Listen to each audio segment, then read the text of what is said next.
UP में 10 सीटों पर उपचुनाव होना है और इसकी तैयारियों में सभी राजनीतिक दल जुटे हुए हैं।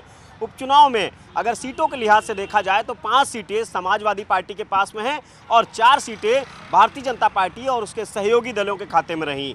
इनमें से एक सीट आरएलडी की, जो मीरापुर की सीट है, आरएलडी के खाते में थी और ये आरएलडी इस बार भारतीय जनता पार्टी के साथ में है, यानी कि सहयोगी दल है। तो ऐसे में 5 सीटें समाजवादी पार्टी के पास में हैं और इस बार सभी दिग्गज इस उपचुनाव को आगामी विधानसभा चुनाव जो वर्ष 2027 का है उसके यूपी में उपचुनाव की 10 सीटों पर सभी राजनीतिक दिग्गज जुटे हुए हैं और सभी राजनीतिक दलों की ये कोशिश है कि जातीय समीकरणों को अपने पक्ष में किया जाए, यानी कि जातीय समीकरणों पर फोकस है सभी राजनीतिक दलों का और ये उपचुनाव, इनके नतीजे यूपी की राजनीतिक दिशा और दशा भी तय करेंगे। कैमरामैन गोपीगिरी के साथ संकेत मिश्रा, न्यूज़ 18 लखनऊ। उत्तर प्रदेश में उपचुनाव की तारीखों का ऐलान हो गया है। 13 नवंबर को उपचुनाव होंगे।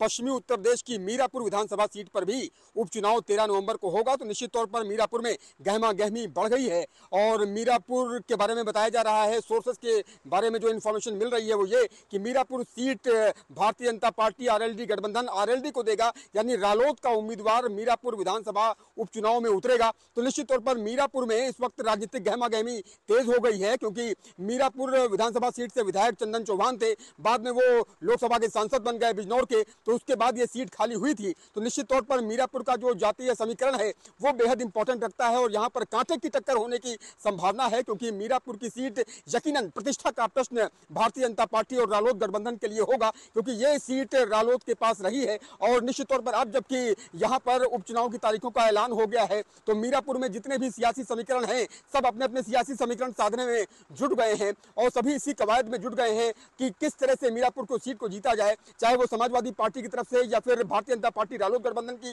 तरफ से। तो निश्चित तौर पर पश्चिमी उत्तर प्रदेश की मीरापुर सीट, क्योंकि एक ही सीट पश्चिमी उत्तर प्रदेश की है मीरापुर, जहां पर उपचुनाव होना है। इसके अलावा खैर में उपचुनाव होना है, गाजियाबाद में उपचुनाव होना है। लेकिन जिस तरह से मीरापुर सीट का राजनीतिक समीकरण है, जिस तरह से ये सीट पहले रालोद के खाते में ही थी और अब जबकि भारतीय जनता पार्टी और रालोद का गठबंधन है, तो निश्चित तौर पर ये समीकरण बेहद मायने रखते हैं कि यहाँ का समीकरण क्या कहता है। सभी अपने अपने राजनीतिक समीकरण को साधने में जुट गए हैं। चैलेंज होगा और चुनौती रालोद के सामने भी है, रालोद के सामने भी चुनौती इस सीट को जीतने के लिए होगी। समाजवादी पार्टी के साथ साथ कांग्रेस पार्टी के लिए यह उपचुनाव किसी इम्तिहान से कम नहीं है। सियासी तौर से देखा जाए तो कांग्रेस पार्टी को हरियाणा में जिस तरह की हार मिली उसके बाद वो मनोवैज्ञानिक रूप से बैकफुट पर नजर आती है। तो क्या समाजवादी पार्टी उसको उत्तर प्रदेश में वो हक देगी जो कांग्रेस पार्टी मांग रही है? कांग्रेस पार्टी कहती है कि उनको 5 सीटों पर चुनाव लड़ना है। हालांकि समाजवादी पार्टी ने 6 सीटों पर पहले ही प्रत्याशी उतार दिया है। ऐसे में विकल्प के तौर पर समाजवादी पार्टी उनको 2 सीटें देने के लिए तैयार है, लेकिन बात मीरापुर को लेकर फंसेगी। ऐसे में कांग्रेस के सामने अब बहुत सारे सवाल यह भी हैं कि वह अपने राजनीतिक महत्वाकांक्षाओं को उत्तर प्रदेश में बनाए रखने के लिए समाजवादी पार्टी के साथ नजर आए, क्योंकि लोकसभा चुनाव के बाद जो जीत का एक अमृत मिला है उसके बाद दोनों पार्टियों में उत्साह है। लेकिन सवाल यह भी खड़ा हो रहा है कि आखिर उपचुनाव में कांग्रेस को समाजवादी पार्टी कितना हक देगी। ऐसे में न सिर्फ दोनों पार्टियों के सामने कई सारे राजनीतिक चुनौतियां हैं, बल्कि अगर देखा जाए तो कांग्रेस के सामने चुनौती ज़्यादा है। अजय राय ने पिछले दिनों जिस तरह से सभी सीटों पर प्रभारी घोषित किए उससे उनकी महत्वाकांक्षा नजर आती है, लेकिन समाजवादी पार्टी इन तमाम चीज़ों के बिना पर बैकफुट पर जाने को तैयार नहीं है। तो क्या उपचुनाव के बहाने ही एक बार समाजवादी पार्टी और कांग्रेस के रिश्तों का एक बार फिर से इम्तिहान है? कैमरा पर्सन उपेंद्र के साथ अलाउद्दीन, न्यूज़ 18 लखनऊ।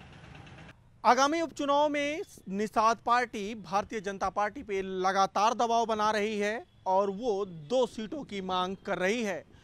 उसका आधार ये दे रही है कि इन 2 सीटों पर 2022 के विधानसभा चुनाव में वो लड़ी थी, जिसमें से एक सीट मझवा पे निषाद पार्टी के सिंबल पे ही विधायक चुने गए थे, जबकि जो दूसरे करहटी सीट है वहाँ पे निषाद पार्टी दूसरे नंबर पे थी और करीब 10,000 वोटों से चुनाव हारी थी।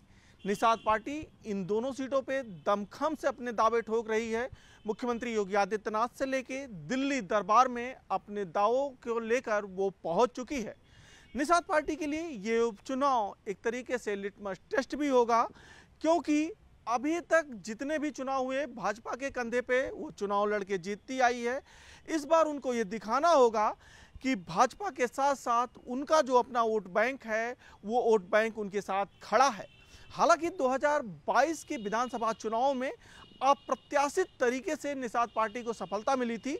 तब निषाद पार्टी 11 सीटों को जीती थी, जिसमें से 6 सीट वो अपने सिंबल पे जीत गई थी और 5 सीट भारतीय जनता पार्टी के सिंबल पे जीती थी और कुल 16 सीटों पर वो चुनाव लड़ी थी।